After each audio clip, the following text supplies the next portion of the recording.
एका गावात जगदीश नावाचा एक व्यक्ती राहत होता. जगदीशकडे भरपूर पारंपरिक जमीन होती आणि तो चांगले पैसेही कमवत होता. त्याचा विवाह झाला होता आणि तो आपल्या बायकोसह एका मोठ्या घरात राहत होता.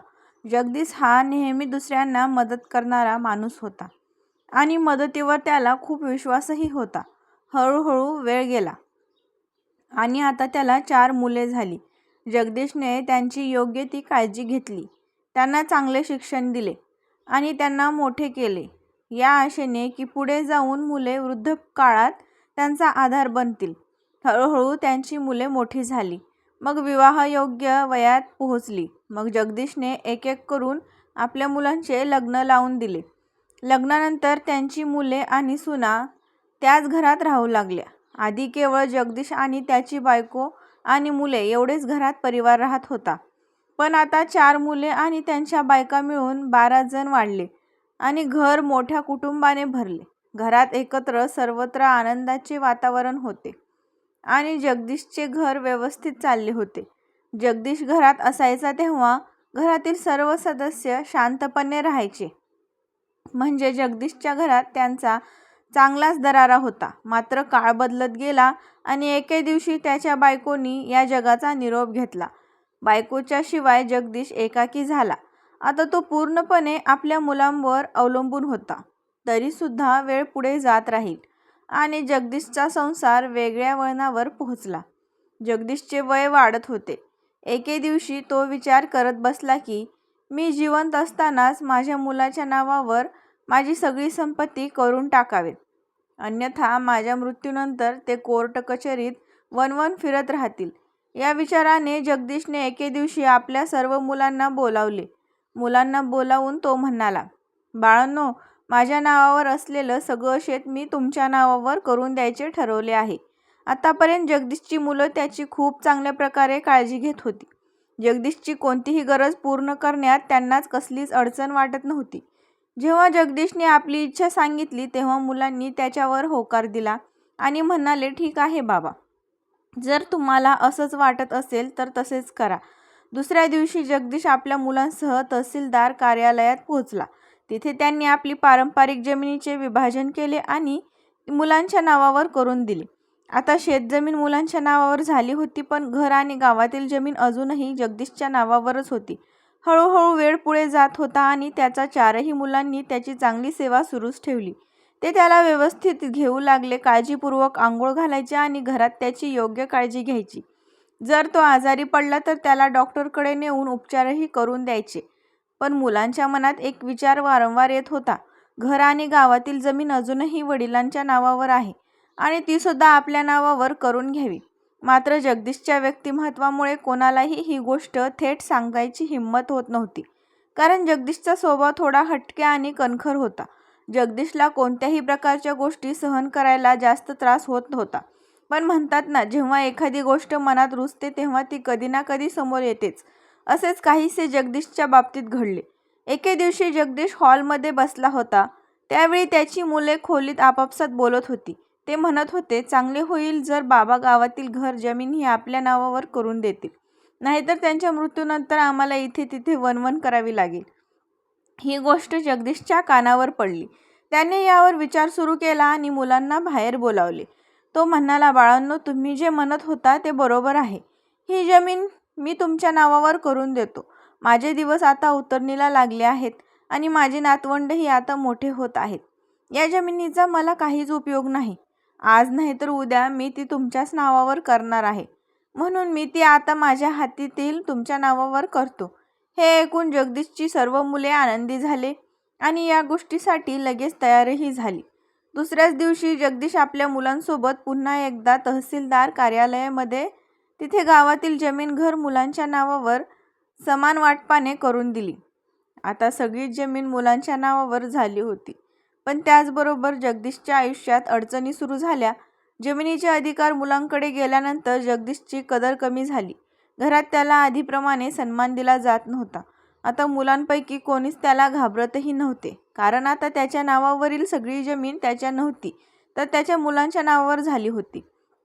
पूर्वी जगदीशच्या नावावर होण्याची भीती होती, कारण तो ती जमीन दुसऱ्या कोणाला तरी देईल अशी शक्यता होती. पण आता ती सगळी जमीन त्याच्याच नावावर असल्यामुळे त्या भीतीने ही पूर्णपणे त्यांची जागा सोडली होती. जगदीशच्या घरात त्याची किंमत कमी होत चालली होती. त्यांच्या मुलांच्या बायका देखील त्यांना सन्मान देत हळूहळू परिस्थिती इतकी वाईट झाली की जगदीशला शिळे अन्न खावे लागले. मुलांच्या ताटातले त्याला दिले जात होते किंवा कित्येक दिवसापूर्वीचे शिळे अन्न त्यांना समोर ठेवले जात होते. या सगळ्या गोष्टी पाहून जगदीशच्या मनात फार दुःख झाले होते. पण आता तो मुलांना काहीही बोलू शकत नव्हता, कारण त्याची मुलंही मोठी झाली होती आणि जगदीश फक्त त्या घरात काही दिवस ढकलत होता. कधी कधी तो आपल्या बायकोची आठवण काढून रडत होता आणि स्वतःशीच बोलत होता, तू आधी जगातून निघून गेलीस, पण माझं आयुष्य अजून वाईट झालं आहे. हळूहळू आणखी काही काळ गेला. एके दिवशी त्याचा मुलगा त्याच्या शेजारून जात होता तेव्हा जगदीश म्हणाले, बाळा, माझ्या पायांना खूप त्रास होत आहे, थोडा पाय दाबून दे. त्यावर त्याचा मुलगा म्हणाला, माझ्याकडे खूप कामं आहेत, तुझं हे एकच काम थोडंसं उरलं आहे का? ही गोष्ट जगदीशच्या मनाला खूपच लागली. त्याच्या डोळ्यातून अश्रू वाहू लागले. पण त्यांचा मुलगा त्यांचे अश्रू पाहून कोणताही विचार न करता निघून गेला. काही दिवसानंतर जगदीशने आपल्या दुसऱ्या मुलाला बोलावले आणि म्हणाला, बाळा, मला आंघोळ करून 8 ते 10 दिवस झाले आहेत. माझ्या हातापायांनी नीट काम करायचं थांबवलं. तू मला व्यवस्थित आंघोळ घाल. पण त्याचा मुलगा तो देखील त्याला नकार देत म्हणाला, माझ्याकडे वेळ नाही. या सगळ्या गोष्टीमुळे जगदीश खूपच दुःखी झाला. त्याच्या मनाची अवस्था अधिकच वाईट होत गेली. जगदीश देवाला प्रार्थना करू लागला की हे देवा, माझा वेळ आता पूर्ण कर आणि मला लवकर तुझ्याकडे बोलव. हळूहळू वेळ जात होता. त्याच दरम्यान जगदीशचे 4ही मुलं आणि त्यांच्या बायका एकत्र बसून बोलत होते. हा म्हातारा कधी मरेल? याने आपले जीवन नुसते त्रासदायक करून टाकले आहे. हे ऐकून जगदीश खूप वाईट वाटले. हे आता खूपच वृद्ध झाले होते. त्याला वारंवार खोकला येत होता आणि त्याला अन्न देणे त्यांना कंटाळवाणे वाटू लागले होते. या सगळ्यामुळे त्याच्या मुलांना आणि सुना त्यांच्या घाण वाटू लागली होती. तो फक्त खाटेवर पडून राहत होता. घरातील कुठलेही मुलं त्याच्याजवळ जाऊन त्याच्याशी बोलत नव्हते. जगदीश कधी कधी बसून आपल्या नातवंडांना जवळ बोलण्याचा प्रयत्न करत होता, पण त्याच्या मुलांच्या बायका मुलांना थांबवत म्हणायच्या, आजोबा आजारी आहेत, तुम्ही त्यांच्या जवळ गेला तर तुम्हालाही आजार लागेल. त्यामुळे नातवंड त्यांच्यापासून दूर राहू लागली आणि त्यांच्याबद्दल तिरस्कार करू लागले. हळूहळू आणखी काही काळ गेला. एके दिवशी त्यांच्या घराच्या दारात एक भंगार खरेदी करणारा आला होता. तो जोरजोरात ओरडत होता, भंगार जुनी वस्तू विकायची आहे का? त्यांचा आवाज ऐकून जगदीशचा नातू पटकन घरातून बाहेर आला आणि तो भंगारवाल्याला म्हणाला, तुम्ही माझ्या आजोबांना तुमच्यासोबत घेऊन जाऊ शकता का? हे ऐकून भंगारवाला हसून म्हणाला, हो बाळा, जर तू तुझ्या आजोबांना विकू इच्छित असशील तर मी त्यांना माझ्यासोबत घेऊन जाईल. भंगारवाला लहान मुलाला सोबत थट्टा करत होता, पण ही गोष्ट जगदीशच्या मोठ्या मुलाच्या कानावर पडत असते. तो चटकन बाहेर आला. तो त्या भंगारवाल्याला म्हणाला, खरंच तुम्ही आमच्या वडिलांना तुमच्यासोबत घेऊन जाल का? हे ऐकून भंगारवाला थोडा आश्चर्यचकित झाला, पण काही काळ विचार केल्यानंतर तो म्हणाला, खरंच जर तुम्ही तुमच्या वडिलांना विकू इच्छित आहात का? जगदीशचा मुलगा म्हणाला, हो हो, आम्ही थट्टा करत नाही. हे ऐकून भंगारवाला म्हणाला, तर ठीक आहे, मी त्यांना माझ्यासोबत नेण्यास तयार आहे. यावर जगदीशचा मुलगा त्याच्या पाशी मोल भाव करू लागतो. त्याने आपल्या वडिलांकडे इशारा करून भंगारवाल्याला दाखवले आणि म्हणाला, हे आहेत आमचे वडील, तुम्ही त्यांना किती पैशात घेऊन जाऊ शकता? भंगारवाला म्हणतो, वडील तुमचा आहेत तर तुम्हीच त्यांची किंमत ठरवा. जी किंमत तुम्ही सांगाल ती मी मोजेल. यावर जगदीशचा मुलगा म्हणतो, जर तुम्हाला आमचे वडील खरेदी करायचे असतील तर तुम्हाला 5,000 द्यावे लागतील. हे ऐकून भंगारवाला त्या किमतीवर खरेदी करण्यास तयार होतो, पण एका दिवसाची मुदत मागतो. तो म्हणतो, मी तुम्हाला एका दिवसाची वेळ देतो, तुम्ही व्यवस्थित विचार करा आणि मला कळवा. उद्या याच वेळी मी इथे येईल आणि मग तुम्ही ठरवा की तुम्हाला तुमचे वडील विकायचे आहेत की नाही. असे सांगून भंगारवाला तिथून निघून जातो. जगदीशचा मोठा मुलगा आपल्या सगळ्या भावना आणि कुटुंबाला एकत्र बोलवतो आणि त्यांच्यासोबत या विषयावर चर्चा करू लागतो. तो म्हणतो, भंगारवाला म्हणतोय की तो वडिलांना खरेदी करायला तयार आहे. मला वाटतं त्याला विकणे चांगलेच होईल. यावर त्याचे सर्व भाऊ आणि कुटुंबातील सदस्य सहमत होतात. सगळे एकमुखाने म्हणतात, हेच योग्य राहील. म्हातारा तरी इथून निघून जाईल आणि त्यावरून आपल्याला काहीही पैसेही मिळतील असे जगदीशच्या मुलांचे म्हणणे होते. दुसरा दिवस उजाडतो. त्या दिवशी भंगारवाला पुन्हा त्या रिक्षासह जगदीशच्या घराजवळ येतो. घराच्या दारात उभा राहून तो विचारतो, तुम्ही निर्णय घेतला आहे का? तुम्हाला तुमचं वडील विकायचे आहेत का नाही? यावर जगदीशचा मुलगा भंगारवाल्याला सांगतो, होय, आम्ही आमचे वडील विकण्याचा निर्णय घेतला आहे.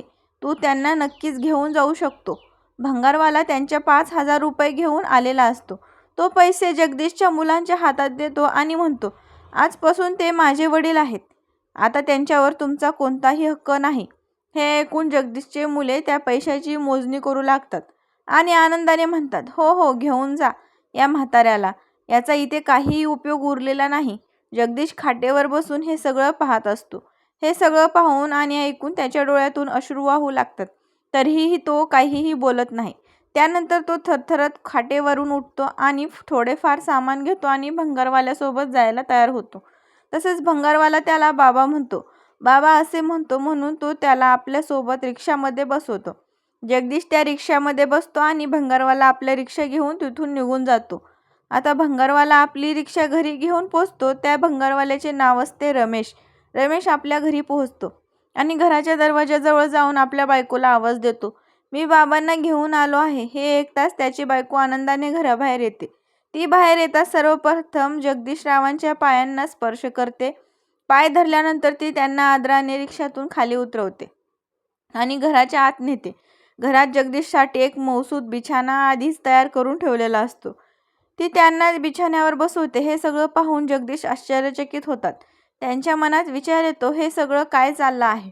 रमेश जो भंगारवाला होता त्याने आधीच आपल्या बायकोला सांगून ठेवले होते की 4 मुलं आपल्या वडिलांना विकायला तयार आहेत आणि ते त्यांना उद्यापर्यंत देणार आहेत.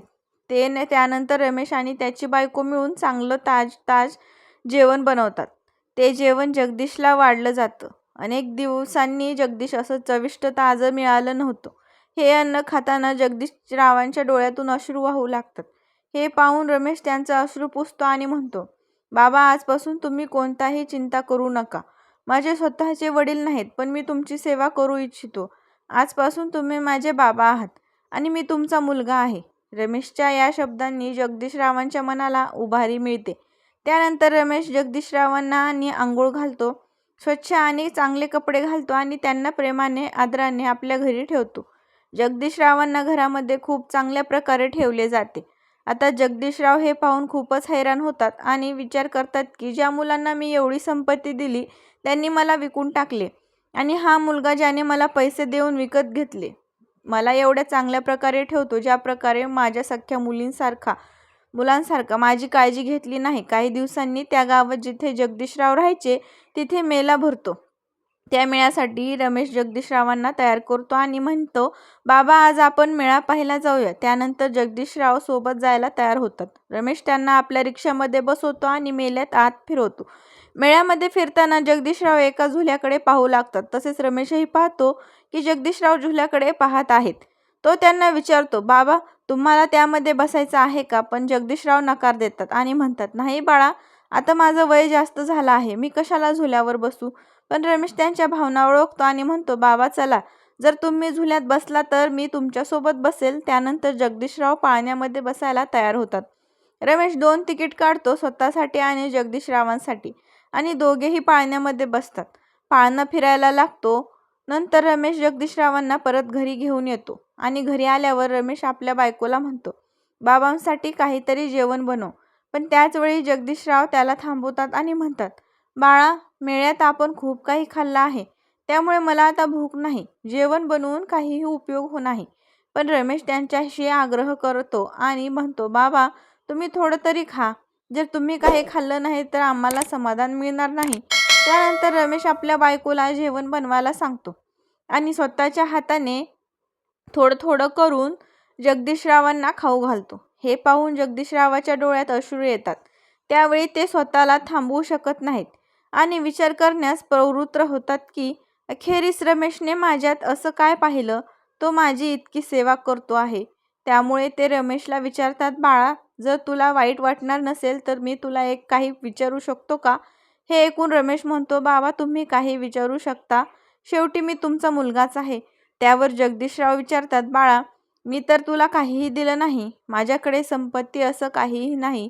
तरीही तू मला इथे तुझ्यासोबत का आणलं? हे ऐकून रमेशच्या डोळ्यात अश्रू येतात आणि तो मोठमोठ्याने रडू लागला. जगदीशराव रमेशला अश्रू पुसायला सांगतात आणि म्हणतात, बाळा, जर माझ्याकडून काही चूक झाली असेल तर मला माफ कर. मी काही चुकीचं विचारलं असेल तर त्यासाठी मी क्षमस्व आहे. पण त्यावेळी रमेश जगदीशरावांना सांगू लागतो, बाबा, यात तुमची काहीही चूक नाही. तुम्ही तुमचं हे ऐकून मला माझे जुने दिवस आठवले. 10 वर्षापूर्वी माझे वडील होते आणि त्यावेळी मी खूपच दारू पित होतो. दारू पिऊन इकडे तिकडे भटकत राहायचं. माझ्या वडिलांचा मी एकुलता एक मुलगा होतो. मला अशा अवस्थेत पाहून माझे वडील खूप चिंतेत राहायचे.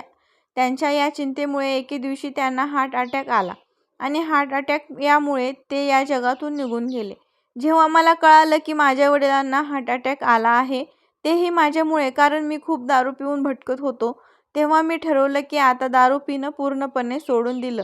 पण तरीही ती गोष्ट मला सतत अस्वस्थ करत राहिली की माझ्या वडिलांचा मृत्यू माझ्यामुळे झाला आहे. जर मी दारू पिणं सोडलं असतं आणि त्यांच्यासोबत चांगला वेळ घालवला असता तर आज ते जिवंत असते. पण जेव्हा तुमच्या मुलाने मला सांगितले की तो मुलगा तुम्हाला विकायचा विचार करत आहे, तेव्हा मी लगेच ठरवलं की मी तुम्हाला घेऊन येणार. मला तुमच्या रूपात वडिलांचे प्रेम मिळेल आणि तुमच्या मुलांना त्यांच्या जबाबदारीतून सुटका मिळेल. म्हणूनच मी तुम्हाला इथं आणलं आणि तुमची सेवा करत आहे. हे ऐकून जगदीशराव खूपच भावूक होतात आणि एकदमच रमेशला आपल्या मिठीत घेतात. काहीही दिवसांनी जगदीशरावांच्या 4 मुलांकडे एक व्यक्ती येतो. तो त्यांना सांगतो की तुमच्या वडिलांनी 2 एकर जमीन आहे आणि त्या 2 एकर जमिनीवर कोणतीतरी एक मोठी फॅक्टरी उभारू इच्छित आहे. त्यामुळे त्या जमिनीला खूप चांगली किंमत मिळेल. तुमच्या वडिलांची ती जमीन, जर तुम्ही ही जमीन आम्हाला विकली तर तुम्हाला खूप पैसे मिळतील. हे ऐकून जगदीशरावांची 4ही मुलं आश्चर्यचकित होतात, कारण त्यांच्या वडिलांनी कधीही त्यांच्यासोबत या जमिनीचा उल्लेख केलेला नव्हता. ही जमीन नेमकी कुठे आहे हे जाणून घेण्यासाठी ते कुतूहलाने त्या व्यक्तीला विचारतात. त्यानंतर तो व्यक्ती त्यांना कागदपत्र दाखवतो. कागदपत्र पाहून त्यांना समजतं की जगदीशरावांनी खरंच कुठेतरी 2 एकर जमीन खरेदी केली आहे. हे समजल्यानंतर ते ठरवतात की आता आपण आपल्या वडिलांना शोधू आणि त्यांच्या नावावर असलेली ही जमीन आपल्या नावावर करून घेऊ. असे ठरवून ते जगदीशरावांच्या शोधासाठी इकडे तिकडे फिरू लागतात. अखेर त्यांना तो व्यक्ती सांगतो. जगदीशराव सध्या त्या भंगार व्यवसाय करणाऱ्या रमेश नावाच्या व्यक्तीसोबत राहतात, ज्यानं त्यांना विकत घेतले आहे. हे कळताच सर्व कुटुंब एका गाडीत बसून रमेशच्या घरी पोहोचतात. तिथे पोहोचल्यावर ते मोठ्याने आवाज देत जगदीशरावांना हाका मारतात. त्यावेळेस रमेश घराच्या आत असतो. हाक ऐकून पटकन बाहेर येतो आणि पाहतो की जगदीशरावांची मुलं आली आहेत. रमेश त्यांना मोठ्या आदराने आत नेतो आणि जगदीशरावांजवळ बसवतो. जगदीशराव मुलांकडे पाहून विचारतात, बोला बाळांनो, तुम्ही इथे का आलात? आता अजून काय उरलं आहे ज्याच्यासाठी तुम्ही माझ्याकडे आलात? तेव्हा त्यांचा मोठा मुलगा सांगतो, बाबा, आम्हाला कळालं की तुमच्या नावावर 2 एकर जमीन आहे, जी कोणी खरेदी करू इच्छित आहे आणि त्यासाठी खूप चांगले पैसेही देत आहेत. हे ऐकून जगदीशराव देखील थोडेसे आश्चर्यचकित होतात, कारण या जमिनीबद्दल जगदीशरावांनी बऱ्याच वर्षापूर्वी विसरले होते. ते ही जमीन त्यांना त्यांच्या बायकोच्या वडिलांनी हुंड्यात दिली होती आणि त्यांच्या नावावर करून दिली होती. पण जगदीशरावांनी त्यावेळी ही जमीन घेण्यास नकार दिला होता आणि म्हटले होते की ही जमीन तुम्हीच ठेवा आणि तुम्हीच तिच्यावर शेती करा. मी ही जमीन अजिबात घेऊ शकत नाही. आता जगदीशरावांना आठवतं की ही 2 एकर जमीन आहे. तेव्हा ते आपल्या मुलांना सांगतात, होय, ती जमीन आहे आणि ती मला हुंड्यात मिळाली होती. यानंतर मुलं म्हणतात, त्या जमिनीला चांगला भाव मिळतो आहे, म्हणून तुम्ही ती जमीन आमच्या नावावर करून द्या. हे ऐकता जगदीशराव एकदम संतापतात आणि त्यांना सुनावू लागतात, मी तुम्हाला इतकी सगळी जमीन आधीच दिली आहे आणि तरीसुद्धा तुम्ही या छोट्या जमिनीच्या मागे लागला आहात का? आता मी तुम्हाला फुटकी कवडीही देणार नाही. मी तुम्हाला लाडकोडाने मोठं केलं हीच वेळ पाहण्यासाठी का? ज्या वडिलांनी तुम्हाला सगळं दिलं त्यांना तुम्ही दुसऱ्याला विकलं. तुमच्या या वागण्याची अक्कल तुम्हाला केव्हा येईल, जेव्हा तुमची मुलं तुमच्याशी असं वागतील.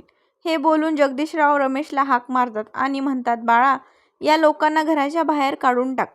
मला यांचा चेहरा देखील पाहायचा नाही. रमेश त्यांना म्हणतो, माझ्या वडिलांनी सांगितलं आहे, त्यामुळे तुम्ही आता इथून निघून जा. असे म्हणत तो त्यांना धक्के मारून घराबाहेर काढतो. त्यानंतर ते मुले निराश चेहऱ्याने तिथून निघून जातात आणि जगदीशराव रमेशला म्हणतात, बाळा, आता आपल्याला तहसीलदार कार्यालयात जावं लागेल. मी ही जमीन तुझ्या नावावर करणार आहे. रमेश आधी नकार देतो आणि म्हणतो, बाबा, काही हरकत नाही, तुम्ही जमीन त्याच्या नावावर करून द्या. पण जगदीशराव आपल्या निर्णयावर ठाम राहतात आणि हट्ट धरतात. अखेर रमेश त्यांना घेऊन तहसीलदार कार्यालयात जातो आणि जगदीशराव ती जमीन रमेशच्या नावावर करून देतात. जसे जमीन रमेशच्या नावावर होते, ही बातमी त्या व्यक्तीपर्यंत पोहोचते जो त्या जागेवर फॅक्टरी उभारण्याची योजना करत होता. त्यानंतर तो व्यक्ती रमेशकडे येतो आणि त्यावेळेला विचारतो, तुम्ही ती जमीन विक्रीसाठी तयार आहात का? रमेश या गोष्टीसाठी आपल्या वडिलांचा सल्ला विचारतो आणि म्हणतो, बाबा, जर तुम्हाला योग्य वाटत असेल तर मी जमीन विकून टाकतो. चांगले पैसे मिळतील आणि त्या पैशाने आपण इथं भरपूर जमीन घेऊ शकतो. असे एक छानसं घरही बांधू शकतो. जगदीशराव आनंदाने म्हणतात, बाळा, तुला जे योग्य वाटतं ते तू करू शकतोस, पण तुझा माझा खरा मुलगा आहेस. यानंतर रमेश ती जमीन विकतो आणि त्यातून खूप सारे पैसे मिळवतो. त्या पैशाने तो आपल्या गावात भरपूर जमीन खरेदी करतो आणि त्यानंतर एक छानसं घर बांधतो. त्या घरामध्ये सगळे लोक आनंदाने आणि हसत खेळत राहतात. मित्रांनो, ही होती एका वडिलांची आणि त्याच्या 4 मुलांची गोष्ट, ज्यांनी आपल्या वडिलांना एका भंगारवाल्याला विकलं. पण त्या भंगारवाल्याने रमेश त्यांना खऱ्या अर्थाने मुलासारखं प्रेम दिलं आणि त्यांची सेवा केली, म्हणून त्याला त्याचंही फळ मिळालंच. तर आई वडिलांची जितकी सेवा कराल तितके तुम्हाला पुण्यच मिळणार, हे मात्र या कथेवरून कळलं. तर मित्रमैत्रिणींनो, तुम्हाला आजची कथा आवडली असल्यास चॅनलला लाईक, शेअर, सबस्क्राईब नक्की करा. कथा पूर्ण ऐकल्याबद्दल, वाचल्याबद्दल तुम्हा सर्वांचे मनपूर्वक धन्यवाद. श्री स्वामी समर्थ.